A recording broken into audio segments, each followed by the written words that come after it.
Limited car 362 pace na che say nyama de na kwa boss tino medase wa bodjuma bavo na say nyame adu okay na wo headlines ana bi ni o ai kakra wo ho sa be mi ensan wo ho no sa ebi mo odu kama okay ene ye ntie ho ai se wo ka se yen kwa ene Queen Nana Mami be din komo the winner the winner of okay until bia antwen the ohima no eba ohima na mu ne na ba be din komo yes on say osha in the queen yeah yes the queen ushered into sa no how do you her palace ana o da bi aha nimpe so aso ba ayi kanza mbacho nimpe so aso ba ko ono yeah okay Baba mama no headline bra yes all settled down now for the queen is settling anybody didn't come kakra of course baby obia yes ladies and gentlemen let's welcome our queen your queen the winner of season 1 that him and no high anybody baba mama no headline answer near van spicy baby perplexed and in a wonderland. Cat looks as confused as an Eskimo wandering in the Achimota forest. Pacho, China maybe I know about. Na me nim say headline to him be na deba. Mami maybe I na waba because Eskimo ne Achimota forest. Ni na wa asem no modi na heading. Sanity. Well, LP wa ha na mama counselor so wa ha. Counselor, let's say good. P. BBI fine. Na no pay. Seriously, me da se bebre we dey me fa akonya we so na match ya eye ahwefo ne etiefo nyina. No kwasem ene say anope boni bia nim. Na ni nyina ye about eye dache hima Kate beauty pageant. Good. First time ever. No kwasem this is the first time ebi NC ewo Ghana ha anase wiase nyina eda. Enti no Sunday no MC ade pempem so after be 17 weeks Sunday no na ye crowning the whole show and I say ye nya the climax of the whole project ti ye wie na che say ye Nana Mami ana wetimi happen abe ye the winner ultimate winner of the show na ekokoba ni say so a empenifo mo animu a na esese ye say aboasa so fa de ode kire nti ye wie ni say ana esese yetimi echo rounds na abofra no so kire nani so na ye so management me so am ye part of the management team ene mama counselor I say ono na grooming na hye ne nsa no omu nyina eba na afi ye bochidom ne ye be kire nsem bi mu na abofra no de na nudisem ene na seda ema ni mpenifo enti Mr. Otuo ba ya okay cancer na ye you know ozo on heading ono na say ye di grooming na hye ne nsa on ne himane nam onne himane nam okay tinenta di sem ene me no meja ama no fine cancer na to say one body we are some man is biom na some da bi na okase na mbese me roll no ayo enti o na ohima nam ayo jada chima me 7 no okay service okay na ya boa ma ya grumino na o ti se niema danso e chan de kane no netie no the first ne de na ye competition enti ye obi e be ye bi me e wasa me ye de chan obi ade so se de wa hu se wo ne de e chan na hyewo ne aba watena se de a e wasa ne niema bi adanso ne e kire sampa ba bi obeko bi adache hima no se fata okay ti so fair to say nyame adom nyame anim no krani osua de pa ye da ache hima we de da nso woni wo se enye na no na ate na ne ho so efe na adwen mu so do ye wo be kire ni bia nso ofa na efiti ase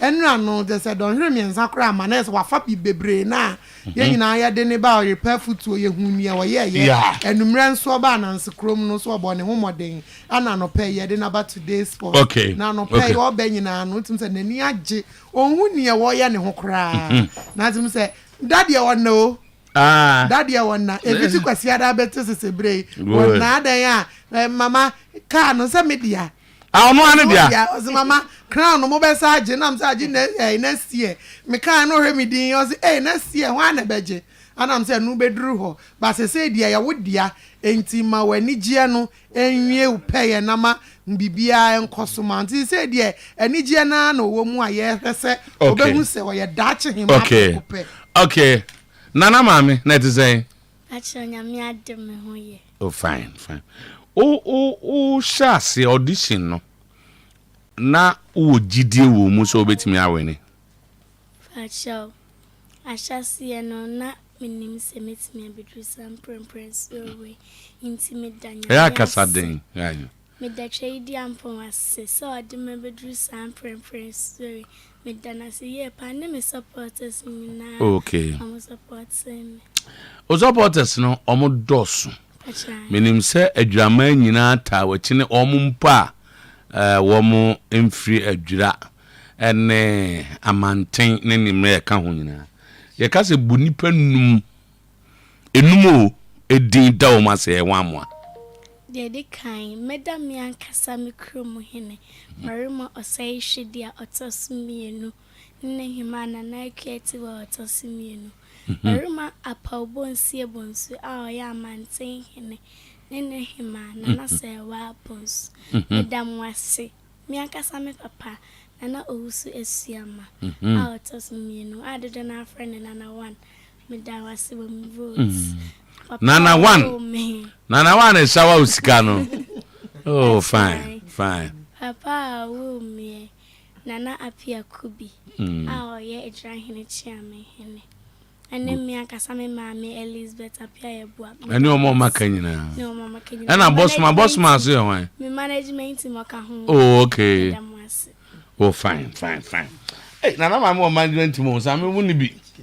Oh management team o manage ohima de o ka na da wo no na da ba na de ka na ko me de back Friday oh okay nti Friday na wa o de ka be piem wa adwura facha ka nipa ba ko bo me akasa me piesie na odi asempa antwe obuje ya otasumi o ye de ya opiesie facha ya de meto ni ma tine friend me na mama okay na o performances no throughout dear hena obeka say una best performance da pacho daddy okay dear hena na wajim se performance we dear and na dear na no odin pa wo ye ni pacho meko Anglican dear na ye obi asore no o ye den dear na o ka Anglican ho asem pacho na nema na musua ye no mo ya mo kai bi Anglican can be before Anglican. Okay, now last performance there na no ye. Facha me ka bi before Kwame Nkrumah. And I me ka bi before Bragro me chiase ni. Ti Bragro no and okay. Facha Bragro de encanate na ne so ba akra se unya o mensesa. E de ba. Now ni menses. Facha ye de ba santichi my friend bra.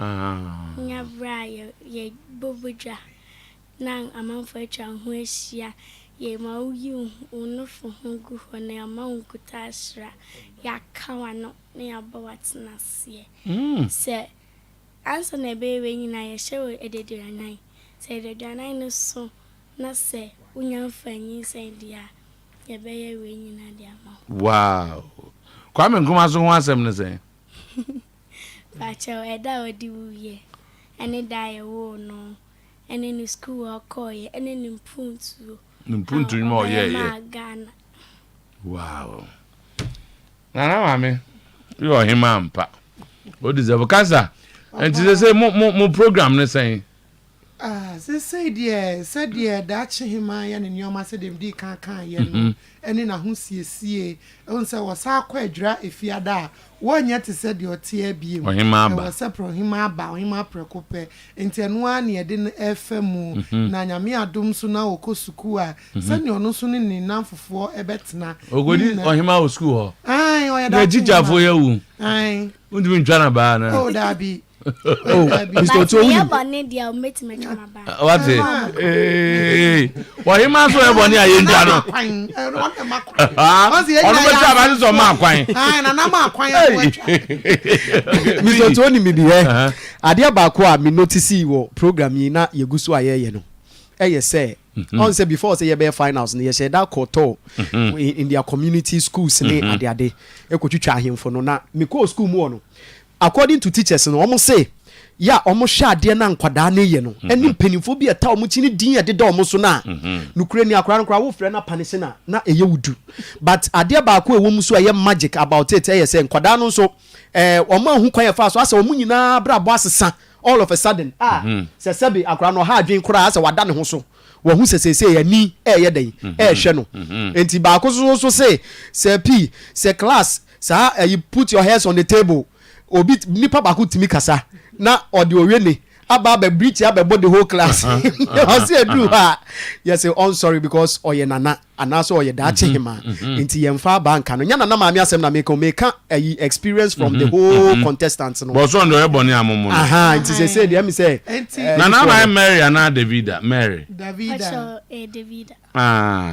David Otuo-Acheampong okay that's all how many years me 10 years wow nintiti ya ye man no so ne bi ni say ye ma di brena wa bedru no enwura ni trim na ni remfini ho so ya akwada enti ye tete ni say ba bi obekọ bia won kire enkwada su na emom ma ebuo ni ni die enta kire na ye hu sampa akwada we danso e won kwada nyina enwe nam abodini na ye de ato no so wo da che him wo da che him na my area mo program bi ma enkwada yi okay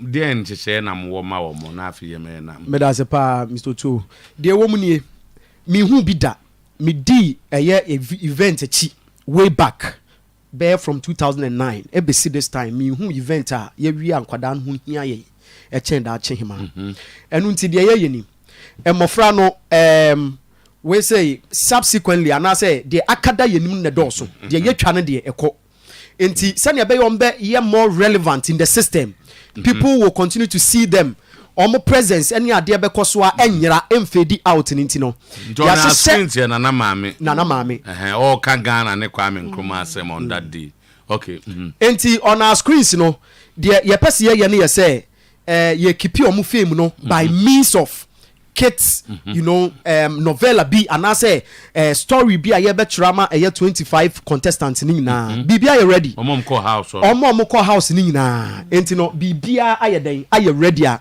enche bia no ye be frɛ awofo no ye no betena se then ye hu kwan ye be fa so aye be take the set on any other day and after so Friday council am about Friday ye koye homecoming amana na maame ewo eye edura enti se edura fo hwe me a momodin a obia mpe ne dancing shoe obia mpe bibia befa biafa entomani ade team name movie convoy kese pa ye nyina ye di so LP na ma me ka ne dim no tesoro enu a na obetem no wevu ye bia so I saw him ami wevi mensa ne wo fe da no so ati ye be ya ma mofra na omo ba ye ni nyina titiri ye 25 contestants ye di omo e premier ye no eni se wo hwe mofra na no madwene mu edu wo hwe niam no mo backstage beka ye mpese wo mo de beka akotena fie na ayira enu ntie pese ye de ma omo nyini na daache omo nyini omo hu sampa sa de na ye hwa ase no enye ha ne ye gya ye kwan ye no so ka ho bi ana ye sa case reality cancel me da se me da ma final one ma nana mu nana maame daache hima bacho say na wo ka atwa to okra akire obi a hacho medawase wa konya odi amami medawo bibia ase wo mu support am the support me just said the moya na I promise me who dem kan me che obi a o show Oyerepa TV na me nhra mu nyina wo musika mudi avoti amami na me hye mu nyina manemu medawo bia ase eda CP as mu nyina mo nka me ho na me mfanchi akese me ko une cancer une de na your live na me nko che Ewuradwa ye che Ewuradwa pa Ewuradwa ono so ohwe Oyerepa TV pa that ma so na ni de che wanyine tu you know apija ko no na me Ewuradwa tu oh me mouth Ewuradwa me mouth eno ano ye da se na maame Tieni na best of adwira o. Oh yeah, seriously. Yeah, kobo adwira. Sa. Adwira for yeah, de mo Mr. Otuo. Reverend Major so hwe. Okay, Reverend Major. Also one of judges no. Serious. Wonderful judges. And a backbone of LP. Also ka ho pa. Yeah, senti mo ye di on eba. Serious. Wait there. Egophobia shall frɛ me mama. Second one e bada be say omunya abotre. Ebedru ho no mabana. Ni nyina ne say yanyere ho. Ye da sipi. LP ne kansa ne nana maame. Da che hima. Ono ayi brai danda na nana maame. Brai ven Harry no say ansa na mbekọ adwura no wa de bi de mawo. Sa. On mami open this here. Bibia timisi. Yeah, that's it. Okay, Babo. Yeah, go so.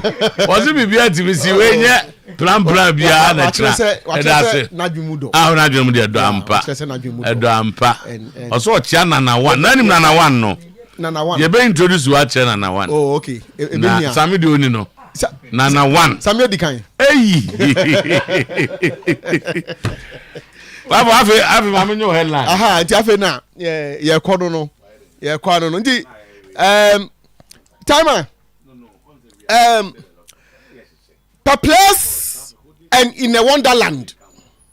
Kurt looks as confused as an Eskimo wandering in the Achimota forest.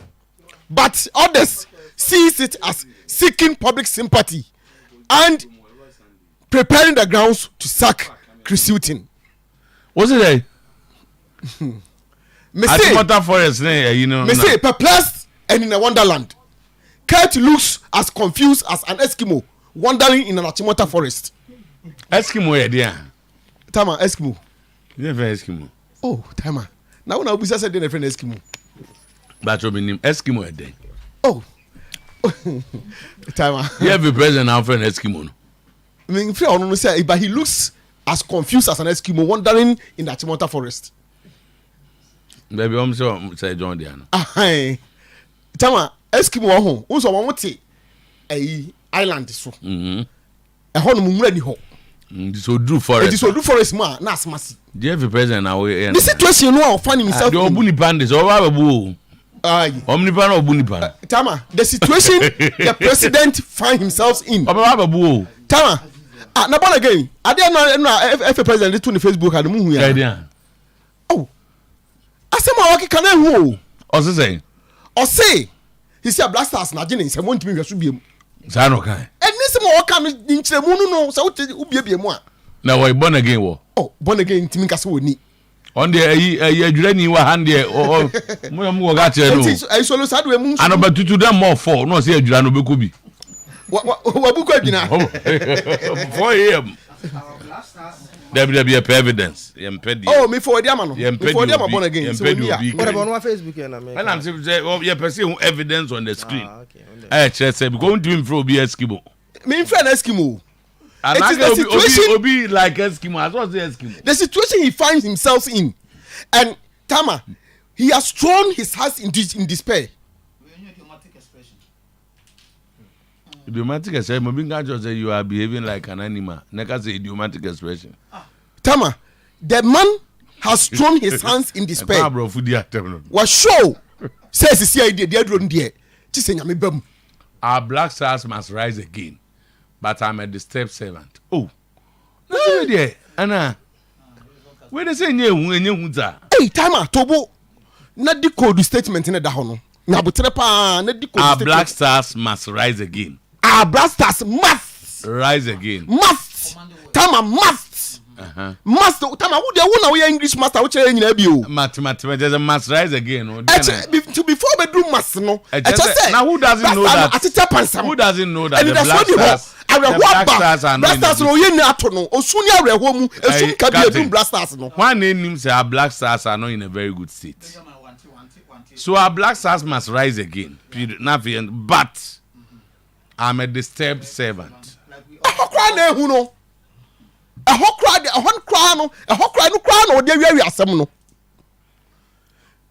how come they we asem no kra no he say no we disturb onim dia so onye throw his house in despair after the my bama bu my pa ba me we ase nyina asa so go got confused because disturbed the state of the Black Stars disturbs him. The state of the Black Stars disturbs the man onim ne onye.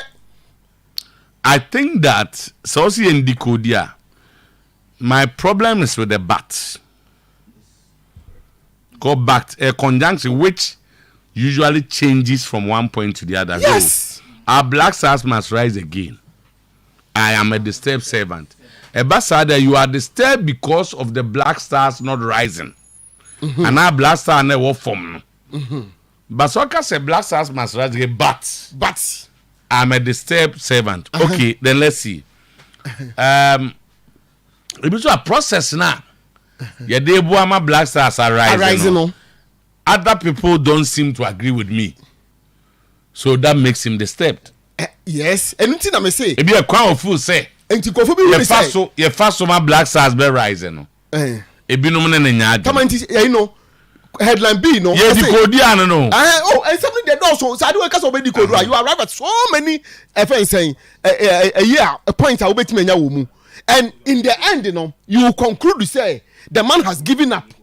He shows that he cannot do anything because you see, when he took to his personal Facebook wall to communicate to the world after Black Stars were shipped by sales goals to nothing.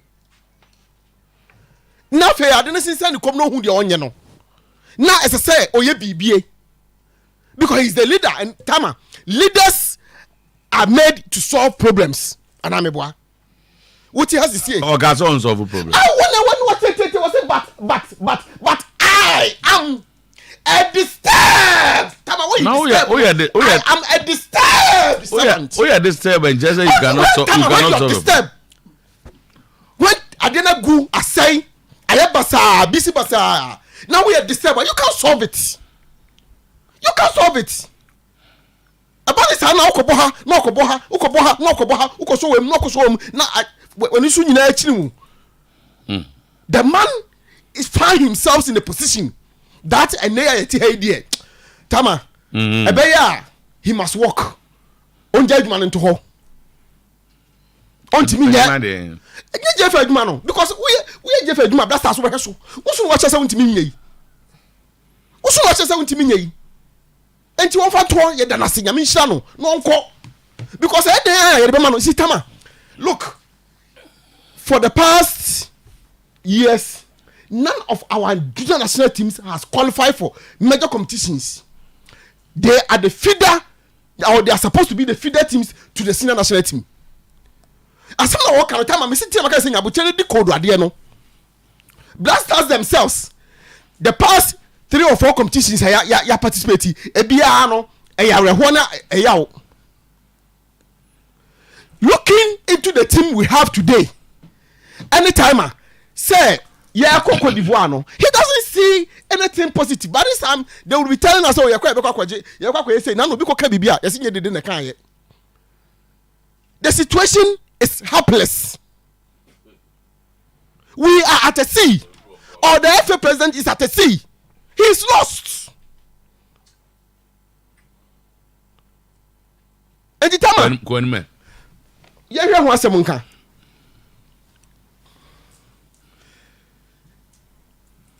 Ye ticket boss in a prevarication, stamped and at a sea and helpless as Kotoko tells him we'll cut our own ticket.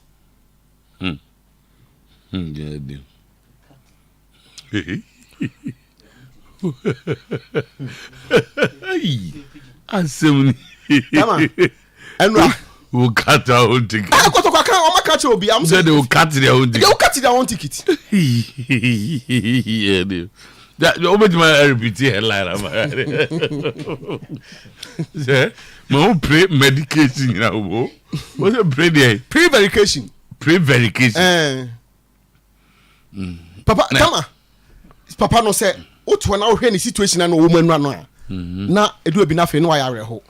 I don't need a meeting. Oh, say no, we a stakeholders meeting. Central Focal. Your boys were there. and tama papa no afi we to bono say kotoko went prepared. Kotoko went to the meeting very, very much prepared with two technical from different organizations, two technical people. But IT are well versed in it. And I'm call ye. Now, Tama, will you be surprised to know? You see, sometimes Jibo, I do be a cast my yen. Will you be surprised to know? Say, ye ticket, you know, you're piloting. The man conceded or accepted. Said there was no piloting. Technical for pre-trial. The first person who used to say pre-trial piloting. Hazaka CEO.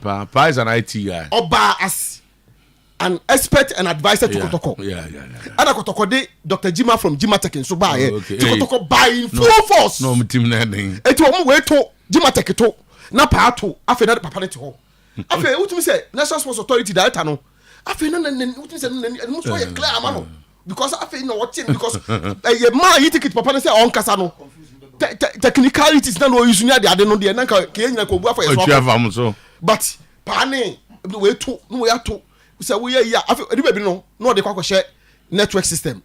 Say ho no say nipa bebre hia mu a network ni nti no scan ne ye den e no mo se masa. Ubetimi enya system a ube scan with that using internet. Pamu kachire no. I quite remember past saying this.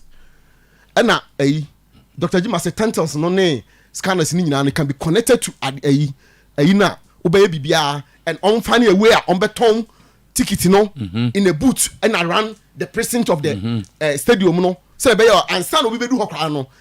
What turn the ticket there and by force change. What discard go jina baby. What discard go jina baby no bi akwaje. And national security for no me find out what say your failure is a disaster in waiting. National security tells the e-ticket man. National security man say masa adena wo ye no. Say wo grow ho a oye na de beto ye so no because that konkofo be twi na no so akofa asem for the aba. Suspend the e-ticket. Nti eno a the general consensus and say e-ticket must be suspended. That was general consensus. Akwana agree. Mr. Well, he was struggling to agree, but they forced it on him. Mr. Ansar representing the GFA. Mr. Ansar, baby. Hey, what him then? So in charge of security. Highly represented meeting in there. Meeting. No, Mr. Ansar to hold be national security for by police for penny power by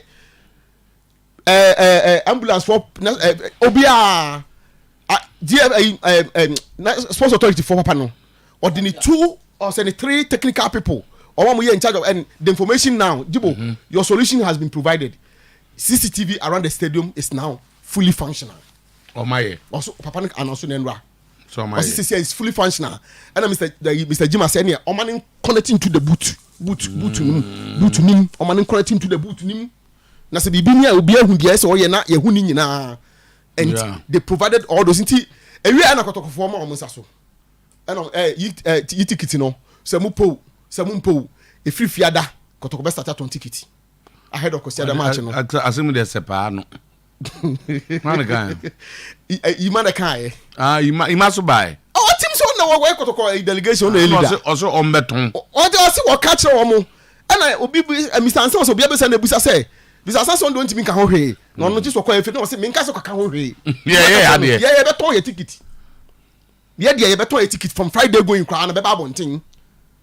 Friday crab and kotoko ticket no against Bechem no ticket be ba bonten ye ton amobi atobi enti ye mfa yi ticket nya adwuma biem enti eno meeting no abo yi ticket atogu enya wa won kire mu na ade mai meeting nkire mu no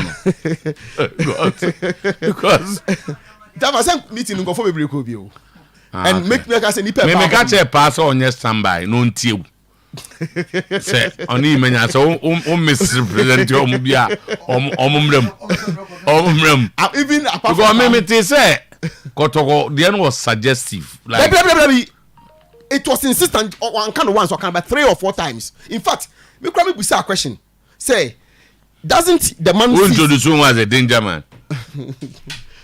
That's what we enemy say from Harry we are not danger.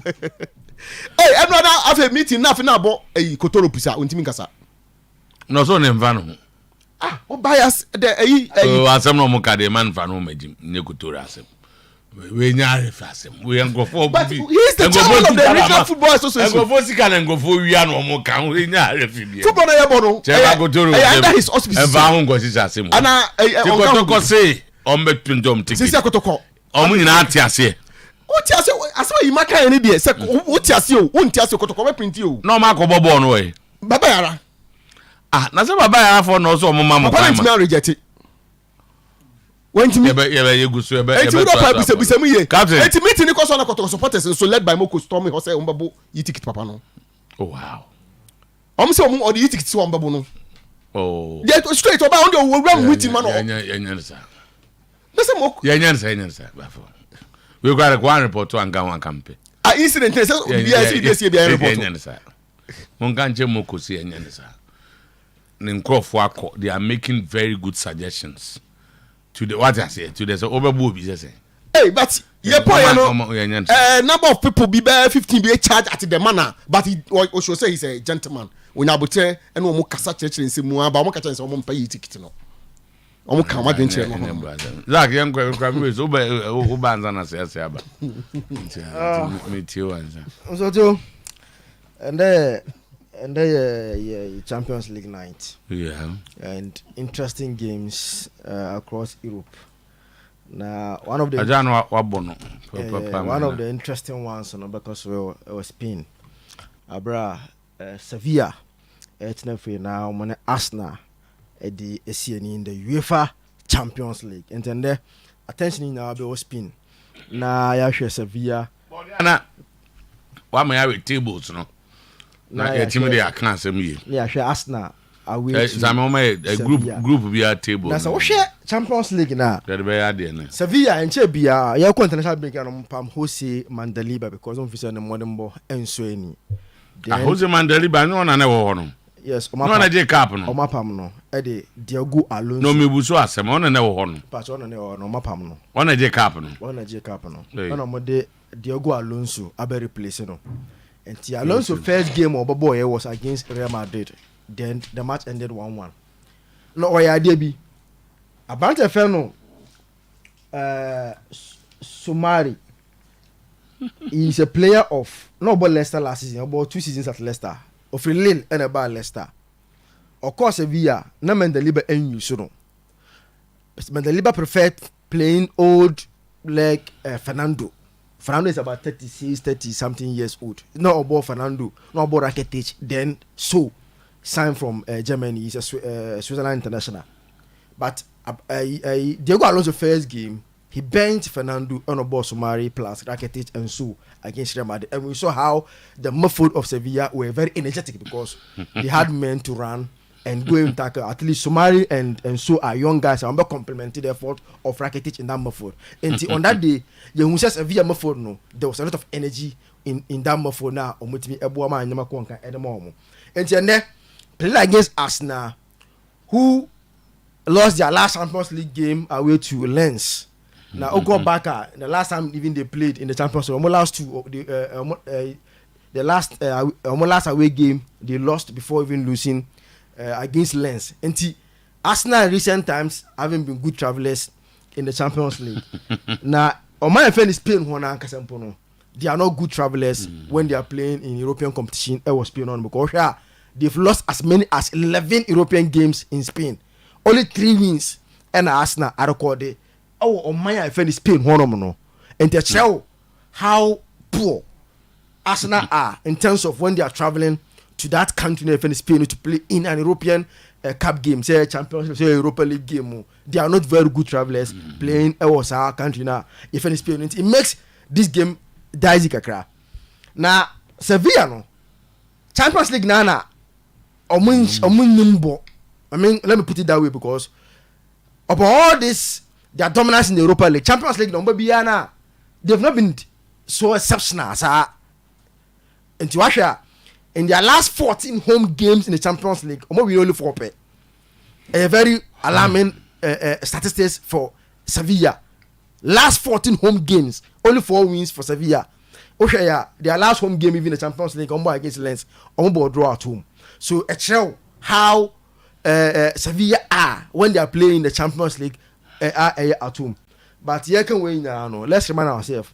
The only time Arsenal met Sevilla in European Champions competition as a Champions League, and 2007-2008, you know, at this venue, Arsenal lost 3-1. Near that Sevilla team of Dani Alves, Kunate, Luis Adriano, Keita, that Malian international, and a very strong defense and Sevilla team. Arsenal lost 3-1. Spain against Sevilla. That was in 2007-2008 season. That year, Sevilla in the first with 15 points, and Arsenal second with 13 points. And qualify from that group. And the one game, I think the midfield were very key because at least Sevilla have shown say with Sumari. Now they have a lot of energy in midfield. Or better complementing the effort of Rakitic. Now on only the experience, no, and they pass near the last of Ernest René Luki Baku, the Belgian international, no more eye damage anymore. Now, based on Arsenal's form away in the European football, so too, and then yes, a game that I see both sides scoring. Arsenal to score, Sevilla to score, but 2-1 win for Sevilla. It was a game, you know, and a game that I see Arsenal getting results from them because they've not been a very good travelers in European football, especially Sa Omina or Mokono or Monshadanya. This one could be as and then just 2-1 for Sevilla, and you are good to be good travelers. All of us. There is a must-win game at no, and the Arsenal may discuss it. Arsenal has not been a good traveler. I'm saying yes. All of us. I mean, that's Arsenal maker. It's Arsenal making. And all of us now. Arsenal. Okay, Arsenal. Arsenal for you. There's a must-win game at Old Trafford. And a must-win game at Old Trafford. A game, Mr. Otuo, say. Based on how our Champions League in the ETL, Mr. Otuo, United must win the double header against Copenhagen to get chance of qualification and also qualifying from the Champions League group, and they are against Copenhagen. The hope is that based on Bayern Munich could be any against Galatasaray there. Any match for competition here king. United is any match. And I'm just a they are tight games. Easy one say the always. Tight game, no. Oh, we so Edinburgh. Copenhagen. Yes, Edinburgh. United are winning. United Copenhagen match. Oh, say United no. They say obe omo na wuntino. Omo performance ntina ma no match. Anka that United, that standard United no nka ni mu dia. Anka nya match. But for Odio can match here.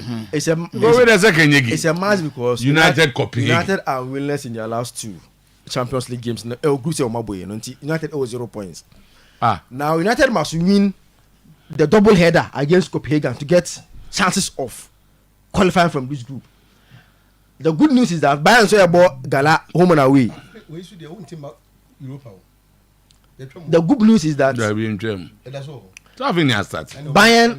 Bayern are playing Galatasaray in the double header, and there's a possibility say after double header, United can come to 6 points and be second on the group based on at least lose 2 matches. That's what I'm making. Win the 2 matches. I'm saying that there's a possibility say because Bayern are playing double header against Galatasaray, they can't stand Bayern Munich. So we are all talking about possibilities. They okay then possibilities. No. It's possible. No, one can say. I use is possible. No. That's the way I use. Good chance. Maybe I use it's possible. Or say Bayern baby not 6 points. It's a possibility say Man United what is not possible. After the double header can have 6 points. No more second because but anybody can. The analysis is that if you are Bayern double header will not lose against Galatasaray, which will be very possible. Omen for Manchester United. Galatasaray, Oman share Man U. I don't know Bayern the Omen division. At Old Trafford. The occasion is very big. Bayern Man U. The occasion is very big. Review match. the occasion is very big at Old Trafford today because of Sir Bobby Charlton. There's a man. Okay, we are Mama Sheffield. Where Old Trafford. There's a man that scored 2 goals for United to win their first Champions League in '68 against Benfica. There's a man that after the disaster, a very strong United team, disaster AC, now was survival. Now, first team now and the Champions League. And a special occasion at Old Trafford. And boys, you know, have any share so down to do something. Centre backs when they are available. Oh, apart from Copenhagen from 10 no, apart from Lisandro Martinez, the 4 are available to play. Varane is available, Maguire is available, Lindelof is available, and Evans is available. And all the Omunyani available. And but time near the crown. Pastor is 7 at the same time. Saturday na United about Copenhagen no. My match na Diego Alonso and Rakitic are also doing for be asem. And that's where we are. And the captain. And me hamun go house now.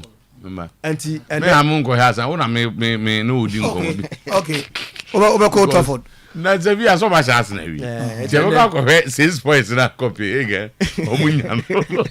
It's United. Jiwo. Old Trafford. Ya go do push your kakra aha. Okay. We can say more man flexible come be. Good morning. Benen go for no be she go Old Trafford. Oh, on be she go. Ombeshego ba wo wini na so obi obetimi ashego betimi ai bibi e di kan sem ni nyina wi ba me se me che na abutra do ohun na United so mo win game na ade so mo expecting say obutra more than 1 goal from Copenhagen for record this season the champion in Omo leagues in the Champions League no one Ombeshego e Old Trafford Copenhagen Beshego ne e Old Trafford Midoto in Manchester United the last 11 games Omo conceded 20 goals. Hey! Yes. 11 games. Hey! Yes, in their last 11 games, Oma conceded 20 goals. Hey! 2 goals. Oh, so both Premier League and European competition. In their last 11, Oma conceded 20 goals. Hey!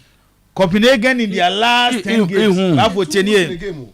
Copenhagen in their last 10 away games, a lose game, both Europe and the Danish. Hey, that's not no. I for Zach, Tiasem ni yo. Bato mo bin kanate. Man kanate. Ba ko pe Europe. What can they do? Omonya direct qualification into the group stage. Omo the preliminary stage. T. Galatasaray na obeshe Manchester United Old Trafford no. Team here fence Copenhagen. Say ase utie. Omo ko Turkey. As at 85th minute normally the Galatasaray 2-0. No, but say Galatasaray Man United. Asat Zaki to ka so bia ye din. Gala we better than. Zaki to dey joy no. Obi o ye din obi ye din. As a poor away from ye nyina ye din e we. Why ye din pa cho? Why ye din? Mizoto Asat 85th minute. Normally the Galatasaray 2-0. Copenhagen. The last 5 minutes of the game, and Galatasaray they take an money 2-2 in Turkey. Okay. Against Bayern Munich, the favorites to win the group. Mizoto, as a timer, Bayern beshe the winning goal, which was around the 86th minute. Now game near 1-1. And if you game now, they almost cheer Bayern Munich for say yes. That was in Germany. That was in Denmark, Copenhagen. Okay. And a gamer, Zakito. Ebeye den dia Manchester United. Nti mema na nye say e game ayefo. Also menya 6 points. Double header. I doubt the best United benya from the double header, the best. Oma Kosura should be 3 points. ABI and they will win at Old Trafford. But medical bomb kai say. Medical bomb kai say. Almost on Medical bomb kai say. But the only team who question no hoye Bayern Munich. There be uka omo qualification. And I say the only last team who qualify and home on board. It's now him say we omo share den. Asa on two can omo share. But I don't know obi akasa back ntim strewa. On say edru games we say ya. Edru games we say ya. The anema games near there. Nipa bi ombeba game nim. One Hoyland. He's a Danish international. me de football kakra ma hwe ene menim de kakra me wo football ho kire me say games bi ba say na sa anwoma ne wo ma betimi aka kire wo say whilst he's leading the Champions League top scoring chart this season no possible say United be go a abrante ne friends of Holland no unyini mfim one way ne say United be winning game no be punish the needy side, but it's not an easy game for Manchester United and na person do show them omonye Copenhagen nye side a omoye historic Champions League side make historical based on group na Manchester United say be a Bayern Munich, but tactically they are a well organized side and omo defend very well in such games to mostly who here experienced players and no meaning say we share space any Fulham game now. Yeah. Leaders on the pitch. And no me game no. And yet the number of times I know don't want to ball. By the influence of the three captains of Team FNC Space. Madison, Son Heung-min, Christian Romero. In difficult moments, we both say Romero no ne poro no not ne sa to nikum no kasa kire no Richarlison na say chance. Ubu na Madison na ko gina ne chen to give him confidence. These players are called coaches on the pitch. And no be na Manchester United or Casemiro they will need because game no more born and no anybody decided Manchester United fit in the Champions League this season. But there are other leaders on the field. But not to the level of Abrante FNC Casemiro experience in the Champions League. When the stakes are high, when the experience is there, when you need experienced players. Varane too has a lot of so to a Varane ya deal, but on say Casemiro no they coming. On say my example. Tottenham team no born and I said about 14 or 15 players in the ball. But I mention only 3 players. Me see from leaders. And nobody can say fine, he might be having a bad season this season. But Casemiro by Manchester United or by a team no you want leadership qualities. Something that Manchester United as a club no more lacking. So the match no. It's when we talk about Casemiro, we talk about a different player. Ebian Kekabo ne bono kwa and they Ubo Sofiana Marabata. Lord Jenna. Me, if the game ends in the draw, I will not be surprised. But if a victory will come out, let's say it can be like Manchester Sheffield and Brentford game. No, it be an unconvincing victory be for Manchester United. It be a 2-1 and then game of Manchester United and the Copenhagen Everbono. Bema Boada, Galatasaray and Bayern Munich. Bayern are leading the group with 6 points. I'm your favorite to win the group, but still, me say Kabim say, me never convinced about Bayern Munich performance this season. And looking at the team carefully, and they saw catch me say me need 3 clubs. I'm your favorites to win the Champions League. I will not add Bayern Munich because. Even in their game they won against Manchester United, omu game omu share against Copenhagen no. They omunya results all right. But o compare Bayern performance ni say 2. Last season when they started with Nagelsmann, you could see a huge gap when it comes to total performance of the team. Playing against Galatasaray, omu a lot of experienced players. Obo ewo the famous Rames Global Stadium against Club FNC Galatasaray. How the supporters will push the players, the likes of Icardi Momo Champions League experience. No, I don't see Bayern Munich losing, but to a game, it look more like a 2-2 draw. A game because we were taking on. Then the Arsenal group, and open number some can't see Mitchell. Saturday in the a Chelsea Arsenal na and I'm who I did. Coaches ni bi so tenasia no mo hwe teams ni ba bi o ma hoden wo no mo hwe ba bi o mo sinto wo no mo try to punish it. Ade a Chelsea ye ma ye ka so Arsenal game no mo boy na enye ne say Arsenal team no o ma attack na fa dodo na agina Bukayo Saka so ena Pochettino tenase no hwe no akweme stop no ka che Kukurela ene ni ngu ba bi o be fa bia woni no no gina no so Bukayo Saka ko ha no sa no ofa ha no sa no dan e ko ma na Rebecca no ji Bukayo Saka free game. Other coaches are you? Yes. Okay, Everton Sebina said drop you e ba for Chondag ba for last and no more. Yeah. The same thing. One more tribute okra say Turkish was the one name be. Yeah. Say Melinko, say Kulinko be. No, never jina Bukayo Saka. No. Yeah. Other coaches have seen it. Makolenko. Other coaches have seen it. Ujinana, you stop the Arsenal train. And then by yesterday the idea for Mikel so for game na Yakobo no. Zoto. Sevilla back four no. Jesus Navas. Loic Balde. Sergio Ramos and Marcos Acuna. Yes. Jesus Navas and a ball at the right back. Omu two center backs no. Lloyd Balde and the experienced Sergio Ramos and a Marcos Acuna about the left back. He's one of the best defensive left backs in the game. True. Ntine. The position is no. I want Bukayo Saka befa. Na the game ni be then say the strength of Sevilla so attack. Baby Luis Ocampos so pretty from Ntine. A direct competition between Marcos Acuna and Bukayo Saka, Luis Ocampos and Ben White. Luis Ocampos for Sevilla, Bukayo Saka for Arsenal. Se Bukayo Saka etimi good day. Etimi overrun Marcos Acuna. Na Luis Ocampos entimi anye against Ben White. It will be an Arsenal day.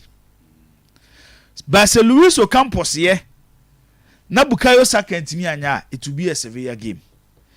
It will share sa options we know am dey ama we ya. When e likely so betimi ane dey no. Sevilla dey look more likely than Arsenal dey no.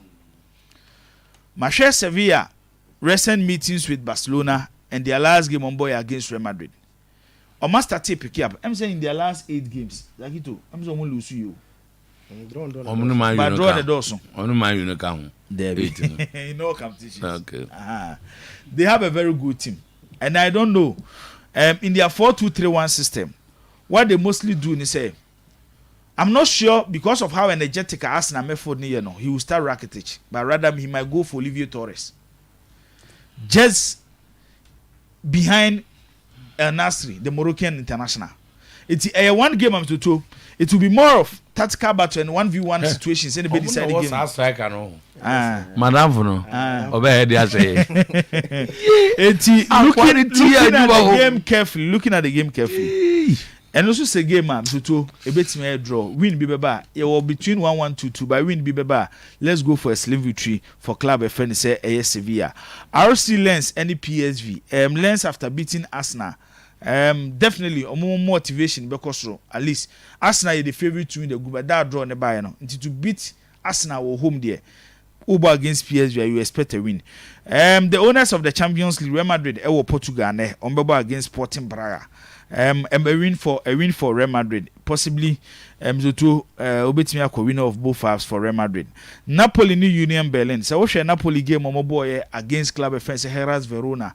After all the controversies around the club president Olerio De Laurentiis ever wanting to give the players a warning almost say he supports the coach into omonyo margin some no. The moment said decisions ebeba from a big figure within a football club and as an institution no. Zoto undimi mo awam me share Napoli games at a point na me buy into conclusion say players ne pese pamo coach no but me who signs of improvement in their game on boy against Hellas Verona even without Victor Osimhen. Kvaratskhelia eba back to the former the last season baby was starting his 3-year goal scoring journey na this season so to Osako started last season the goal scoring started from the Bettingodi against Hellas Verona. This season, he go drought in the league. No, Wasako Biano, venue offense Bettingodi against Verona, against Union Berlin. Last season, very good defensively, very difficult to break. Mama Napoli same victory, AB 2-1. Inter Milan against Salzburg. Mama Inter 3-1. That game. Then Benfica game on against Real Sociedad. Another close game, close game. Ubetimi ako go both teams and now say a slim victory for club. I fancy Benfica. Okay. Yes, it was good, sir, and the stakeholders meeting, no, a basso. Because it means now they can't on radio, so now it seems like any person will now the cost one so people are making more rich at the expense of Asante Kotoko and the government. So the two time I mean information says that stakeholders in basso no. Now many aji home. Now Kotoko posture, the call the stakeholders meeting no. So I am also in support because they must not suffer from something that they did not do. Or two other no about the matches, we trying to take it. Now man for stadium. But then say the owners of the stadium no say the new method about can be for Abakwaba. So it must be seen so problem all long problem ya can stadium man for a benefit unduly. But who the banner sound be worsen the year. Then I talk to revert to the old style. No? And I want to believe say now say I want to urge the sports authority say omo got to continue up. When you stadium nya dia because now we say question be. So bo number 1 on here so so me take it about number 1 on here. Of course, we need to answer that question no. And such on us because the sports authority na yenim no e be catch say na stadium here dia. You can see the direct amount you charge you won't mean the higher one. There be yes sir. Quite apart from the Okano. There are stakeholders, interested parties. Yeah. Sports Authority, GFA, Kotoko, all of them. And Kotoko are not the organizers of the league.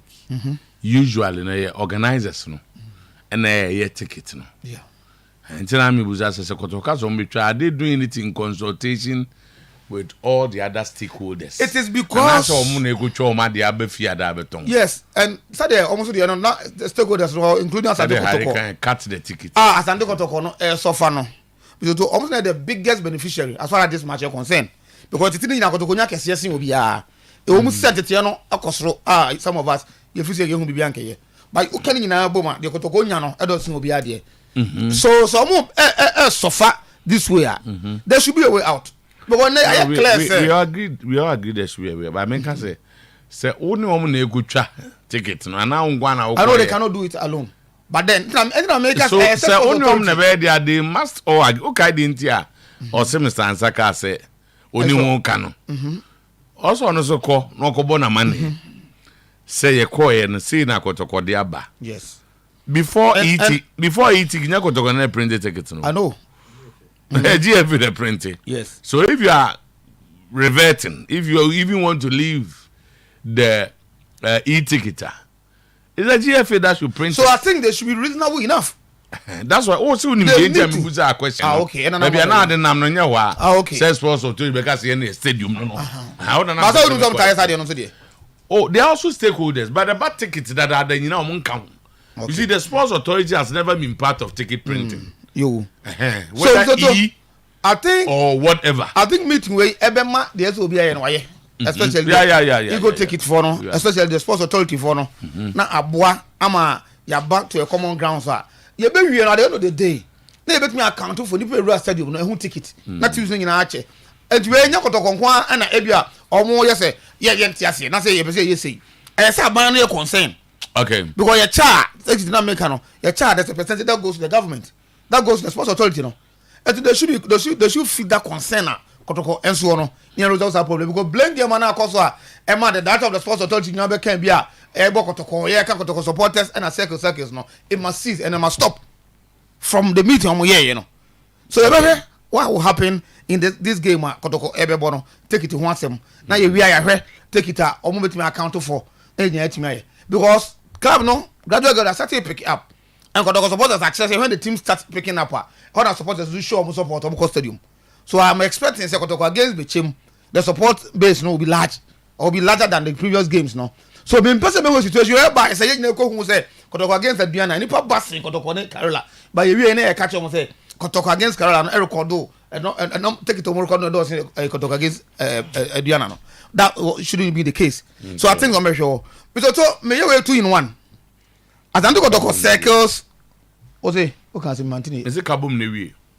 I mean, when you want Kabum Nevi, Kabum Nevi. 1 minute before house or on my house. Kabum Nevi.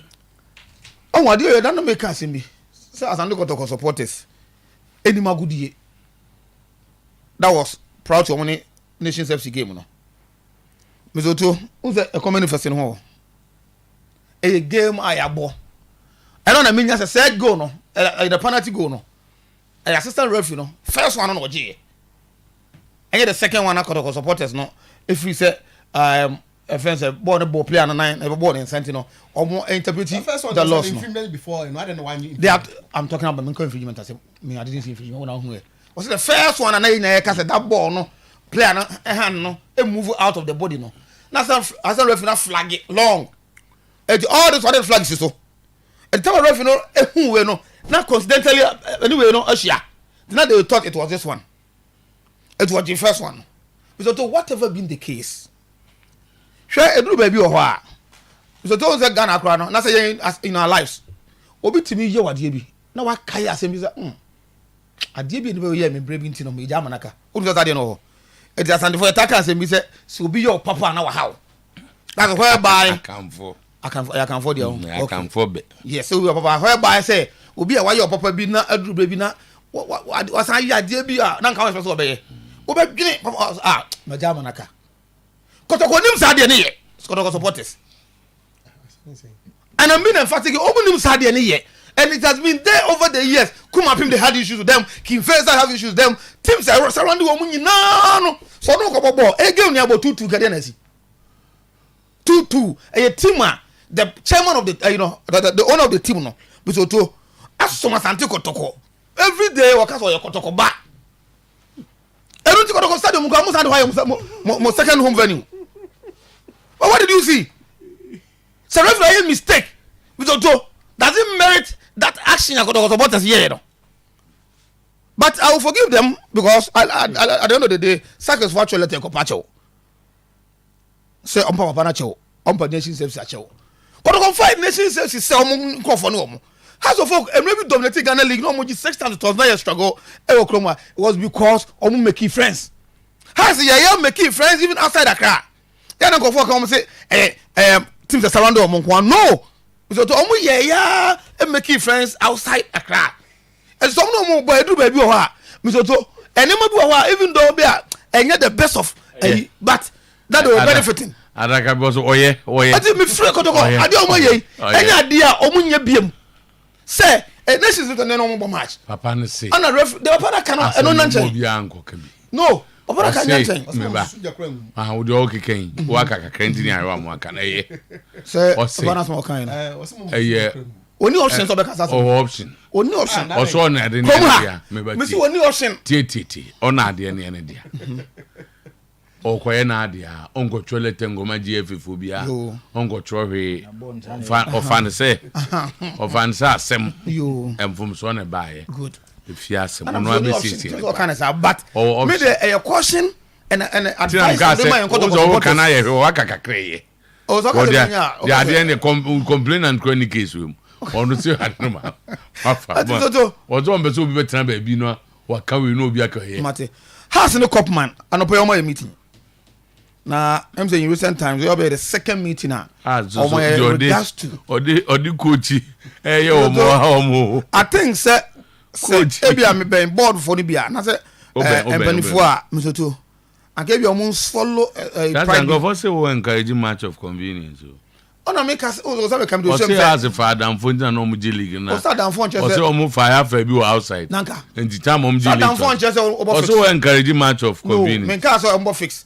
But it do be a venue when the venue is conducive. Utimi do person here. The so far than for the Magic League, they are say conducive. No, me say when the venue convenience. When the venue is conducive. Oh, corner conducive. Be no intimidation, nothing. Utimi ball from your heart. Game of a so boy any game. Say because home team no be a convenience. But who call him so share double. So the nanu go for Tamale ko career for you we are police base home ko who say na be your wa. Players were making life. I can video. Make us so too.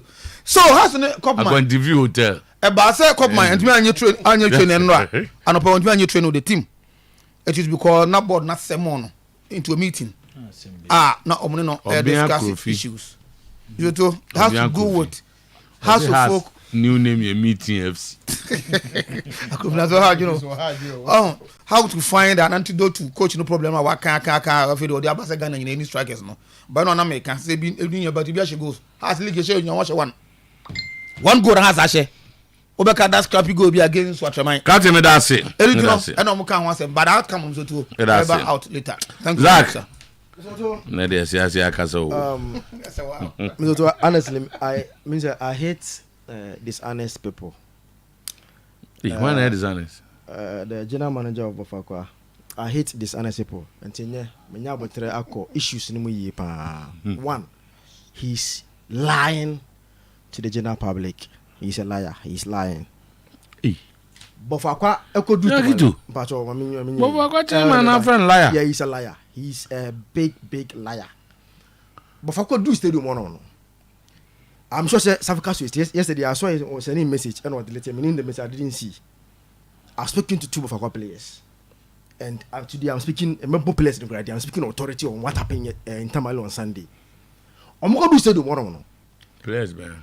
Bofakwa players, me boom do me Tambe. Oh, say time I'm known cuz I did me ba. After but I say. We bomb din Tambe. Oh me cuz say ya me boom din. Okay. I'm going to do stadium one. Ali Mama stadium. I'm paid boss we dey ebo. I'm going to do Ali Mama stadium one. Players no call through man bus ni pie. The bus didn't stay at the stadium. See players enter the zero one. The before bus left the stadium. So say uteni. Metie but ni yi na minim ba metie. Yo and me send the uteni bia. So before kwata no bus no. Players ni see na no. And bus ni pie. Only reason no to them. And bus ni pie. And no wie. And after the game, us na make and run no. Supporters no were attacking the match officials. Like we're chasing to attack the match official because almost say there's a penalty be a one jam for more. And they get police for and they PA. And after the match, Saka Dauda, who's the captain, was even on pitch taking pictures with the Karela players and Tijani, the second goalkeeper or the Tamale City. No, we need the park and so. And I have me, you know, everybody should call Tijani and Saka Dauda. At least I know say they spoken in the kind of crap. And after match no omo twa picture sin na we e na omo do omo efa Dar es Salaam kona send next omo charge officials some be fa main entrance so omo fa omo dressing room gate on no in the back door o say dressing room no before players no o dem send there o say chaos David normally police David no me police there na no where kwesi ade ye pon that thing man na your group back come anti voting biase ti omo ya me chechire mu police for na say ugina henti na nipa de omo de wa ho u de free hako enti ye koja na say mo ya so be ka se bibia si omo se da bi u de ko na ko fro ka ko so omo de me ko enche say we enche say nipa church ya police na guide ko foka yeah hey and not know da me different on me ndo ba ti o police for me ka say baby nipa church ya no they use the other way to avoid because Zach suggested say players say or suggested players say who almost say the police bus form was staged by Bofakwa. That's what he suggested. That anytime sir you need for 1 minute enter so na o ma charge supporters na charge o referees so ntino what they do was I need police before PAU e o mo and Karela supporters no I get almost say they should rather use the dressing room gate no wow ni na Karela na nsi do tamale no wanya omo mchezi ni pasa I say wait to go anyina so man jezi ni pada I tell you all the fellow come enya no kre omo jezi ni pasa enya no kre anya ri omo no say lawyer no ready team also mafia omo tunyane how ready team to share NDC what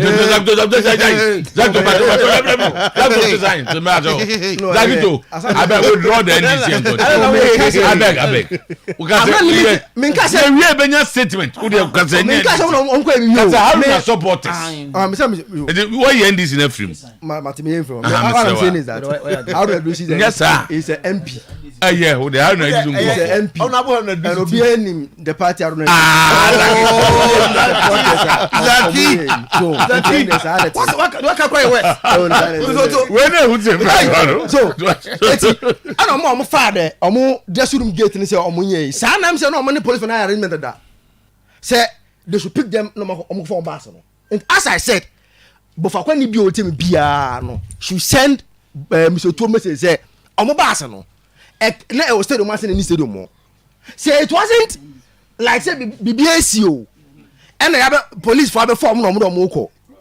That was not the case at the Tamale Sports Stadium. You understand? It's on passing there.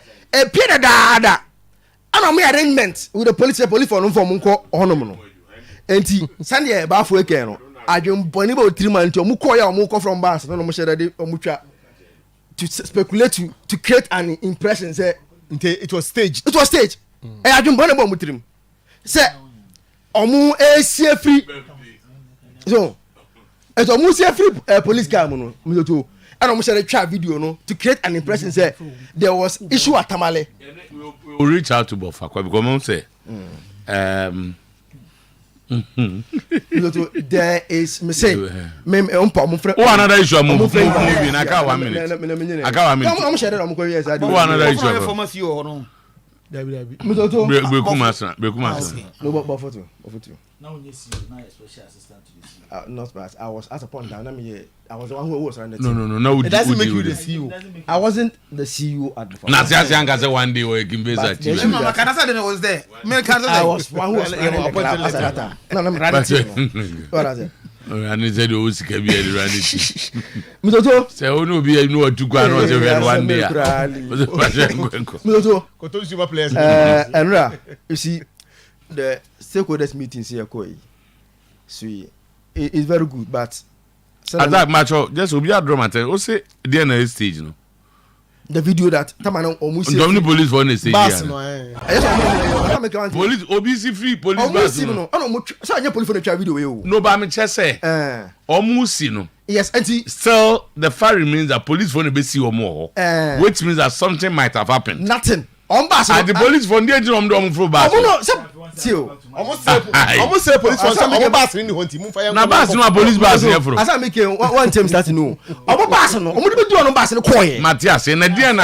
After match, so bus no police bus now. It's only here. I'm going to police for no man say police for no question. They only them know. No. So be baba bo Kumasi baba yara to buti. Na se ne bus ni ho no wi no ope bus a. Anya police bus no ofro. Me bo abafo. I don't police bus no. Ansa na police in the bus be found no. Na BBS. Yes, I move for. Next issue. I say that is what happened. I'm police for the police for no see nothing happened. Whoever says that he's a liar. You have told your story. I don't believe that. Obetina police bus. And I'm going to say he is a liar. They should call him. Nobody attacked him. He's not a liar. Based on this, he's not a liar. He's a liar. Where we are, mommy, move on. Where we are, mommy, move on. They stage it and move on. You don't state these things with the police. I was talking to the captain. You are indicting the police. Saka Dauda. And yes, Saka Dauda. No, you see, why are we getting names? They should talk to Saka Dauda. You have told your story. But there are two things I'm raising here. Yeah. You don't state these things with the police. State the hold on. Meba. And son, I make a baby. Me group, I met police for bus. Me dear. I believe that something might have happened. Nothing happened. And yes, sir. And your police for bus. Nothing happened. And yet, I mean, this is basic. That was it. Say, I was stadium man will be able to especially when there was an incident. And son, a police for the better now bus. Now there's some amount of insecurity. Yeah. And yes, sir. Yeah, Pekani and Yabia, police, who did not count police. At the stadium, something that American arranging at the police stadium. So it means that they suspected something. Because the police could have picked suspecting compass no can go for as a police in the form of said the okay say na BBNC dia and like referees now was supporting the couple. Well, I said I'm going to pick up the fire referees go. Police for now referees go. They use that pick up. Because police if you players any referees are police I'm not saying that the players I've confirmed that that's why we are moving to the but players there nothing happened. But move on and the most irritating one is that link let's go take it and let's go Yanko let me do the LPM we are and the Access Bank it's more than banking or say wo fro Uber na be so sika na wutua no eye kama na nyante so 30% Access Bank Visa card and Access Bank Rice Savings, no? Access Rice Savings and over Uber you get 70% penalty to 30% off. Lord Kenya Ministry, you know na Lord Kenya or say or here Nimpa Lord Kenya celebrated 13 years in ministry. Or say yes to grace Face of God Covenant Temple behind Ahojo Eba Sumelcom. 25th of October, prayer marathon. Because then on the 26th of October is a word explosion. Friday, 27th October 2023 is war night. Then Saturday, 28th October, Yes to Grace with Kumasi and Kansina High School. Sunday, 29th October, no matter the love feast. Reverend Evangelist Lord Kenya Bekasa, Pastor Lawyer William Kusi Bekasa, Reverend Inoka Kwabwa Bekasa, and a song ministration by Minister Kwaku Jesse, Minister Wari Jr. and Minister Uche Agape Incorporated. Umunina Eba Bekasa. So shine your eye. 25 wrappers of Onga shrimp tablets and add 5 wrappers. And no, you are part of that Onga shine your eye promo. 1 million worth of cash. And you'll be between a TV, washing machine, deep freeze, and to use Onga new year and tunchine. Pack wrappers no. Never Onga tablets no numkang where we own our corner. And one you Timpacho yen vanisheshe so na yen koyentio na fe we are my home FA president the post ni bi on Facebook na eduru mrebia I think we leader na aka wanu to mebeboa on that dey ba kwa ma leadership ne ye den say asem bia beka bia no da achen e beba bibusa ho asem o leader sentiment say on man no man nye enti time na nado call was it to do okoka Nilan Tevanda point no say Nilan Tevanda point dem dey dey but once say man no sabe ye correction obi amfo ni ekotwa Nilan Tevanda point no na man for the year campaign menim da Messi be ye Ghana ni afi the FA president say Blasters asem ha no ade say o Messi we team man na won te Ghana ha na ye ko Cameroon and you konya 1 point and a Ghana force Blasters nyade FA ni good Blasters the only comment FA president catch and say on one pa Ghana for acho because Ghana you need Messi or Blasters team then the Blasters team Messi Bobby for him to say Blasters more than Bonahano you will selfish interest in free Blasters no. That is the only way to solve Blasters problem. Check all African countries or Moko Cup of Nations. Give me one coach and a CBT secretary shooting. African countries or qualify for Moko tournament team. Give me one coach. I will coach African country. The CBT secretary shooting. But the personal interest, good Blasters. I will say Blasters. Say yeah. Man, money problem no. Bagana ha no kind of craman phone pay. No currency. I yank on mem honey man. Yejina yanko yenim. And then Yakofa Messi about the Blasters high FA president. Take your selfish interest out from the Blasters. The Blasters will start delivering. Biloto, say you try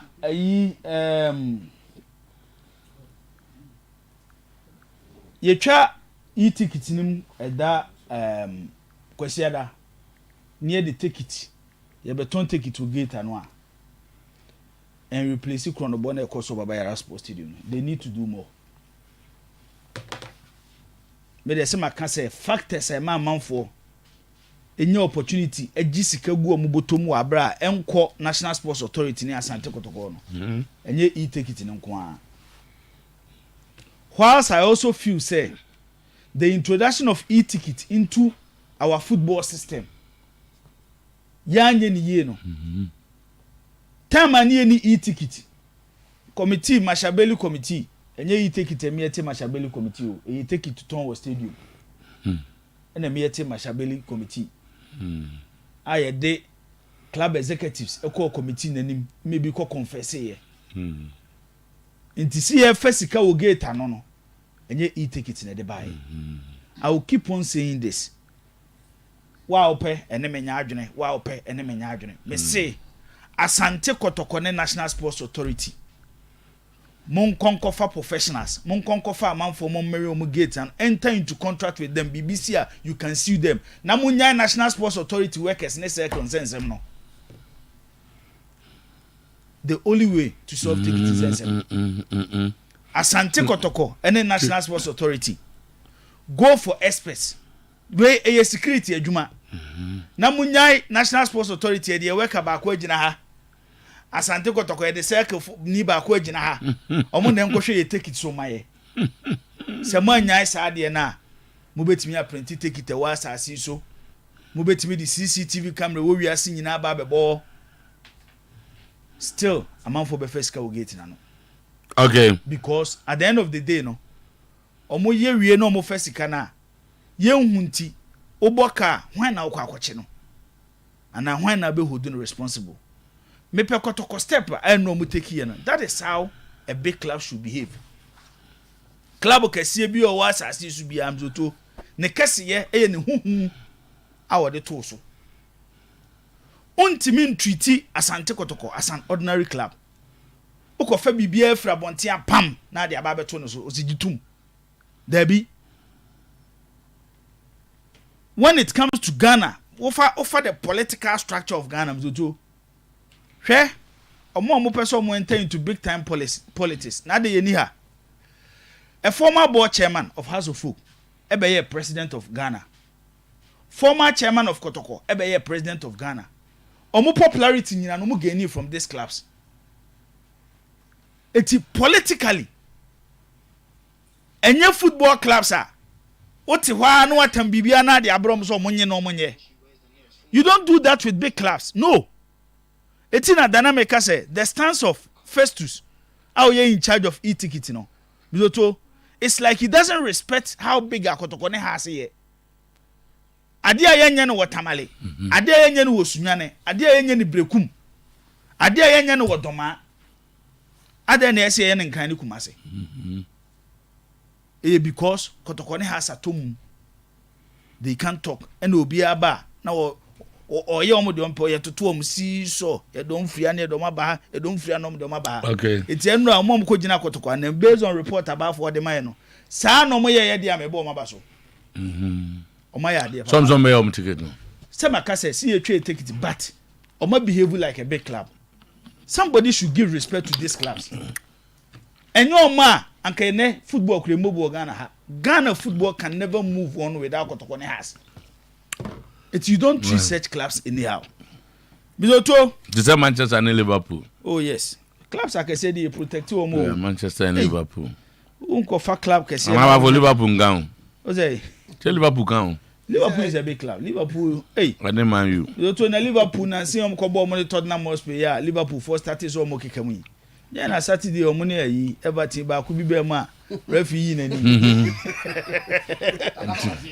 intimidation referee na ni no hwe e ba won jogging club mo ko huntintini afi ko do mo call say game ye mo biem omo bo Saturday ka yi konate no ko di record man ye yo hey na kwa na jai o do bo se season ko do bo hu referee yo be yo mo ni o Liverpool yo eti no de mizoto captain wa sem na ka ne de no kre do ye na me ko question bi am be sem bu be fie bi akotene mu a Jodi kan de ebuo ma no ye fiura efiura ona di kan de buo ma no sa na so na asifie wo wasifie dem tu eska ena fasi ka mo o de cheme eye dan no twotwopo efie no twotwopo bi ne ye yama o sam tu efie ni mu ane de enya wo de a entina oba no no ya agreement o 2 years 1 year eso pe ukreska ko betia if you go and Fantino if you answer to prum 7 sometimes the comments of 7 clubs are mobile into Ashanti region, especially some of the officials. Enrose Enrechi na metie an official of Nations FC before the speech of Dr. Kwame Chei. Mizoto, I was very, very surprised. Share Kotoko, Kotoko, and Ashanti region, see a football, Kotoko dia, Ubi Anfanchen team. You can never fight Kotoko in Ashanti region and win, and yet possible. And Obi Obe try to fight Kotoko Bia will not survive. And yet Kotoko Nkwa, Sia, Saoko Barcelona Kromwa, your clubs for Barcelona Kromo, your clubs for Madrid. You cannot fight them and win. It's a football club, Mizoto, and now be 2 team, Ashanti region. Now we are going to say, Obe fight Kotoko. You will not survive. It's Yaka Kuma Pemno. ejina suban akuma pem dan na di at a point na corners ehu kotoko say ye de say ye na yete asafo ye di agro fanti new town enti corners fo ya ye no ma zoto even the progress of Asante Kotoko as a football club aside giving their players to them na corners for kwa na ye omahi